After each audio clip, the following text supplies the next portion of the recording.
Let's say you have a hard drive or an SSD, an NVMe drive, a storage drive of any kind, a flash drive, and you either bought it from somebody, used, or you're getting ready to sell it and you want to make sure everything's off of it, or it's an older drive and you want to completely reset it to like new, the way it came out of the box.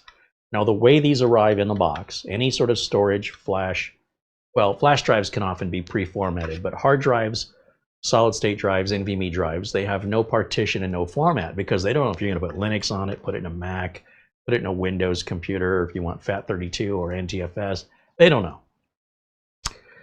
And when you plug a brand new drive in, whether it's through the SATA interface or through a USB dock or something, Windows will pop up in the case of Windows and say, hey, you plugged in a drive that has no format or partition. Would you like to do that now? But if the drive has already been partitioned and formatted, and what you want to do is just completely wipe everything on it. There's nothing on this drive you want. You want to start over as though it were new. I'm going to show you how to do that. But be careful. There's no easy recovery if you screw this up. So make sure you're using the double check, verify. There's nothing on this drive I want. I'm going to completely nuke it. What I've got here is a little $10 USB to SATA adapter. What's great about these is they don't require an enclosure, so there's no screws or enclosure. Enclosures trap heat. This is already enclosed. It's already in an enclosure. Otherwise, it'd just be a raw circuit board. So we don't need to put an enclosure on this. And while this is meant to be temporary, you could leave it this way indefinitely if you just wanted an outboard drive to use with bigger capacity and much faster than the equivalent flash drive. Right? So it's just a SATA 3 Samsung 840 EVO. And then I've got a minis for him here. This is, I think, the 870 Slim. I thought I'd bring it out. It's been a while. And, wow, I got a big scrape across the top of that. I wonder what I did there. It's weird. You can only see it at a certain angle. Anyway. Just find any USB port, and we're going to plug this in. So let's just plug that in, right? Super easy. Anybody can do this. They have all different kinds of these little USB SATA to USB. If it's NVMe, they also sell NVMe docks, or this could be plugged in the computer. The NVMe can be in the computer. It just can't be the drive you're booting from. You can't do what I'm about to show you. The drive can't wipe itself while it's running your operating system. You can't change a flat tire on a car while the car is still moving. You have to stop the car first. So for any drive other than your C drive, this is the process to reset it. Besides, you wouldn't want to reset your C drive. Like if you had a C drive you wanted to reset, you want to take that drive out and do this on another computer. That's the best way, in my opinion. Yes, you can make bootable USB drives, but that's way too complicated for the average person. Just take the drive out, plug it into USB on another computer, and you can wipe it out this way. Or you can download a tool like DBAN and use that to wipe the drive. But it's so much easier to always do it the same way, regardless, to have a process and to not make exceptions. Well, if it's this, we do it this way. If it's that, we do it that way. You're just confusing yourself and making your life way more difficult than it needs to be. Always do it the same, regardless, and you'll always get the same result predictably and accurately every single time. The minute you start making exceptions, well, this is an NVMe, I'll do it differently. This is a C drive, I'll do it differently. No, always do it the same. All right, so I've got this plugged in. Let's run over to this desktop over here. And let me put that up on the screen right here. Okay, nothing happened. It didn't acknowledge anything. So let me go see if this drive has anything on it. There's no drive detected. All I have is a C drive. There is no D drive here. So what I can do is just type in disk management down here, DISKMAN.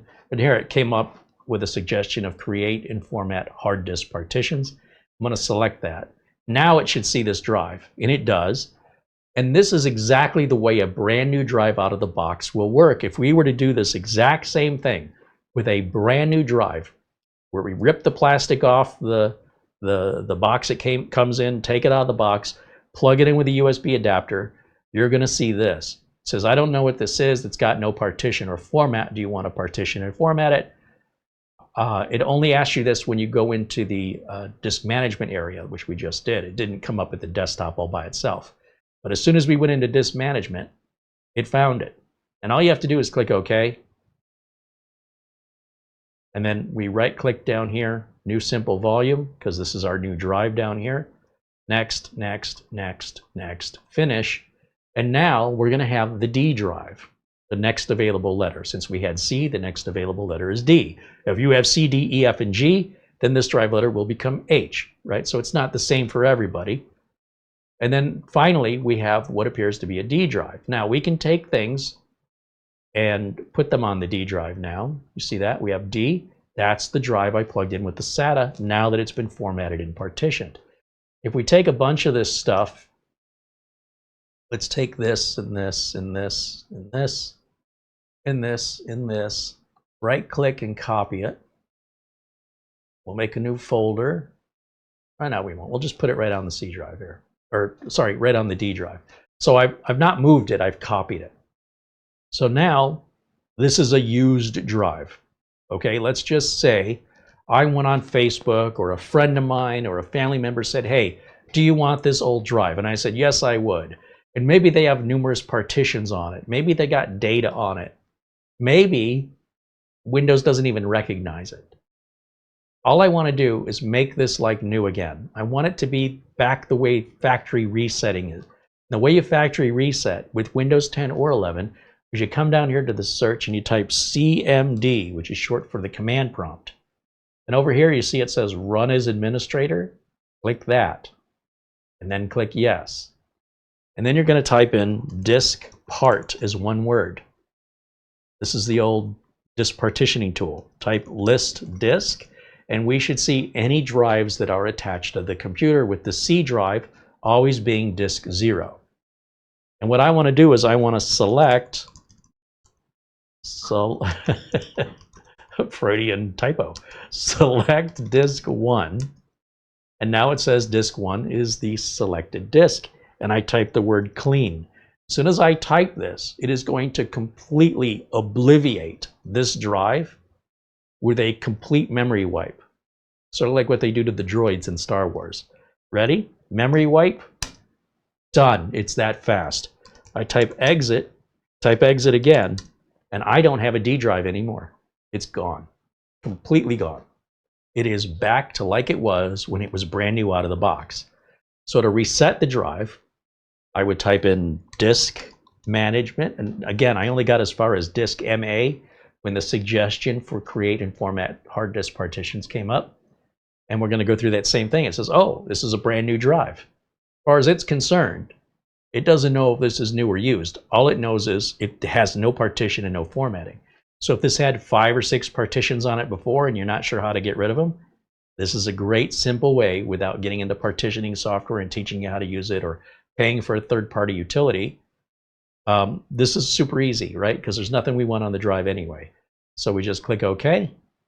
And then it shows the drive down here as, you know, it's a 500 gig drive. It's all unallocated, and there's still no partitions on this drive.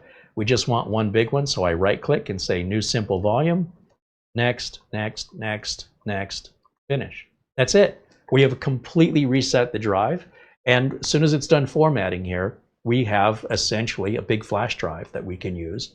Or we can now plug this in internally if we want to, if it wasn't already internal. You could do this if it were internal.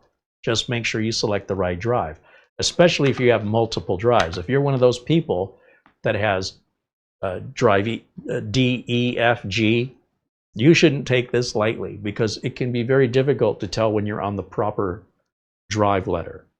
That'll wrap it up for me for today. I will see you all again very, very soon. Until next time, bye for now.